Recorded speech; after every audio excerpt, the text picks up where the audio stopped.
You are listening to How to Get Over Your Ex, episode number 171, a message for Bravehearts as you begin this new chapter.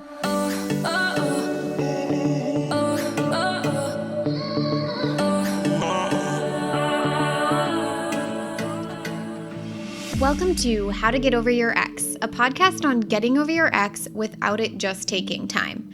I'm your host, breakup coach Dorothy. Let's turn your pain into power and your heartbreak into happy. Hello, Bravehearts. How is everyone doing? I am sending you so much love during this time. I really wanted to do some sort of New Year's episode, but I kept coming back to this idea of new energy that really takes place at the start of any new chapter in your life. And I thought that this message for all of you might be better for any time you're starting a new chapter, not necessarily a new year. Now, when this comes out, maybe you're listening to it, during the new year. But if not, you're most likely going into or maybe have already started this new chapter of your life. And I'd love to just provide you some words of inspiration or really a reminder of who you are that maybe you have forgotten. So let's get started. I want to talk about chapters. So when we start a new chapter in a book, I've noticed that rarely do we ever hesitate, right? We turn the page and we dive right into the next chapter. And most of the time, we're eagerly excited to see what's about to happen. And of course, sometimes we pause and we fold the corner on the page and we don't move into the next one right away. We let that last chapter digest and come back to it at a later time. Regardless, though, we rarely go back and reread the last 10 pages of the last chapter or reread that last chapter 17 times. Nor do we say we can't move into the next chapter of the book because we don't have closure about the last chapter, or we don't have the closure we feel is necessary to move into the next chapter, which is fascinating, right?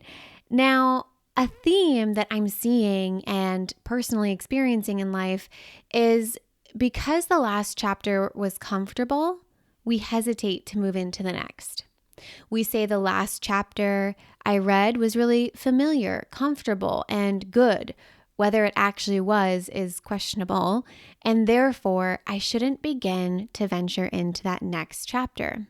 Isn't that fascinating? Or another version of this is because I loved the last chapter in my life so much, I can't move into the next. God forbid if we meet a new character that we haven't met in previous chapters, right? Maybe a character we love even more deeply than any character we've read about up until this point. So why is it that we can so easily dive into another chapter when we're reading a book, really with no hesitation, no real worry, no real fear, but when it comes to our life, we grasp to it. We hold on to it, and sometimes we even claw at that last chapter, rereading that chapter over and over and over again, asking questions about it, right? Begging the universe to bring that chapter back. I'll do anything if you just take me back and bring me this character back into my life. So my answer to that is I think that we believe that our life, that this experience in our life, well, just life in general, I should say, is really serious, like finite, concrete. There's a right, there's a wrong, there's a good, there's a bad. When in reality, we live in a very fluid world, a world that adapts to you based off of neutral decisions that are neither good or bad or right or wrong. And nothing is ever for certain. Nothing ever lasts forever, and nothing is ever as serious as it seems. And isn't that crazy? Because right now, some of you might be in a situation that feels so serious, right? And I only know this because the events that held so much weight in my life previously can be laughed at now. Some of them are really comical, some of them that I can look back on fondly when I experienced deep heartbreak. Some of them I have learned from. And to be honest, To believe that my life is really serious and that everything lasts forever and that there's this right or wrong or good or bad never yields a result or an experience I enjoy. That kind of experience is hard, it's rash, it's scary, concerning, right? Nerve-wracking. Just the word that I get from all of that is tense. And I've just gotten to this place now where I am so thoroughly ready to allow the pages to turn in my life as naturally as I would turn through a page in one of my favorite self-help books. A page ends and I don't go back and I reread it a million times. I accept the information provided and I continue to turn the page and read the next line and see what happens. I feel like that's non-attachment in its purest form, right? Can I read the book of my life with as much excitement as I do a Dr. Joe Dispenza book or a Michael A. Singer book or a Jen Sincero book? I love turning the pages of those books. I can't wait to get to the next chapter and uncover the goodness to be found within that. So can I read the next chapter of my life instead of constantly replaying the old chapters? I've been wrapped up in past chapters and what is seemingly no longer in my life rather than reading forward in the book to see what happens next.